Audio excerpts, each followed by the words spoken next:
ವೈಕುಂಠ ಏಕಾದಶಿ ಪ್ರಯುಕ್ತ ಚಳ್ಳಕೆರೆ ಗಾಂಧಿನಗರದ ಶ್ರೀ ಸಾಯಿಬಾಬಾ ಮಂದಿರದ ಸದ್ಭಕ್ತರು ಗೋಮಾತೆಗೆ ವಿಶೇಷ ಪೂಜೆ ಸಲ್ಲಿಸಿದರು. ಚಳ್ಳಕೆರೆ ನಗರದ ಹೊರವಲಯದ ಅಜ್ಜನಗುಡಿ ಸಮೀಪದಲ್ಲಿರುವ ನನ್ನಿವಾಳ ಕಟ್ಟೆ ಮನೆ ಸೇರಿದ ದೇವರ ಎತ್ತುಗಳಿಗೆ ವೈಕುಂಠ ಏಕಾದಶಿ ಪ್ರಯುಕ್ತ ಗೋಪೂಜೆ ನೆರವೇರಿಸಿದರು.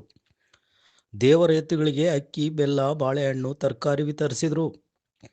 ಕಟ್ಟೆಮನೆ ಎತ್ತುಗಳ ಆವರಣದಲ್ಲಿ ಬಂದು ಭಕ್ತಿಯಿಂದ ಬೇಡಿದರೆ ಇಷ್ಟಾರ್ಥ ಸಿದ್ಧಿ ನೆರವೇರುತ್ತೆ ಹಾಗೂ ರೋಗದಿಂದ ನರಳುವಂಥವರಿಗೆ ಇಲ್ಲಿಗೆ ಬಂದು ಬೇಡಿಕೊಂಡ್ರೆ ಎಲ್ಲವೂ ವಾಸಿಯಾಗುತ್ತೆ.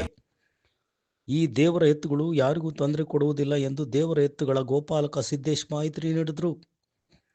ಈ ಸಂದರ್ಭದಲ್ಲಿ ಶ್ರೀಮತಿ ವಿಶಾಲಾಕ್ಷಿ ಪುಟ್ಟಣ್ಣ, ರತ್ನಮ್ಮ, ಮಧುಮತಿ, ಜ್ಯೋತಿ, ಗೀತಿ ಕಿರಣ, ಪುಟ್ಟಣ್ಣ, ಸಮಾಜ ಸೇವಕ ಯತೀಶ್ ಎಂ ಸಿದ್ದಾಪುರ, ಕೀಲಾರಿ ಪಾಪಯ್ಯ, ಓಬಣ್ಣ, ಪಾಲೆ ಪಾಪಯ್ಯ, ಸಾತ್ವಿಕ್ ತಮ್ಮಯ್ಯ, ಗಿಡ್ಡೋಬಯ್ಯ, ಚಿನ್ನಯ್ಯ ಇತರರು ಇದ್ದರು.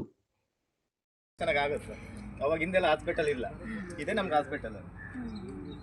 ನಮ್ಮ ಇಲ್ಲಿ ಬಂದು ರಾತ್ರಿ ಹೊತ್ತು ಬಂದು ಮಲ್ಕೊಂಡು ಬೆಳಿಗ್ಗೆ ಅವರ ಪ್ರಸಾದ ನೈವೇದ್ಯ ತಿಂದು ಹೋದ್ಮೇಲೆ ಅವ್ರಿಗೆ 100% ಕ್ಲಿಯರ್ ಆಗ್ಬಿಡೋದು. ಅವಾಗ ಯಾವ ಹಾಸ್ಪಿಟ್ಲಿಗೆ ಹೋಗ್ತಿರ್ಲಿಲ್ಲ ನಮ್ಮದು. ಈಗ ಸ್ವಲ್ಪ ಕಲಿಯುಗ ಕಾಲ, ಸ್ವಲ್ಪ ಹಾಸ್ಪಿಟ್ಲು ಡಾಕ್ಟ್ರುಗಳು ಅಂತ ಬಂದರು. ಈಗ ಮೆಡಿಸಿನ್ಗೆ ಹೋಗ್ತಾರೆ.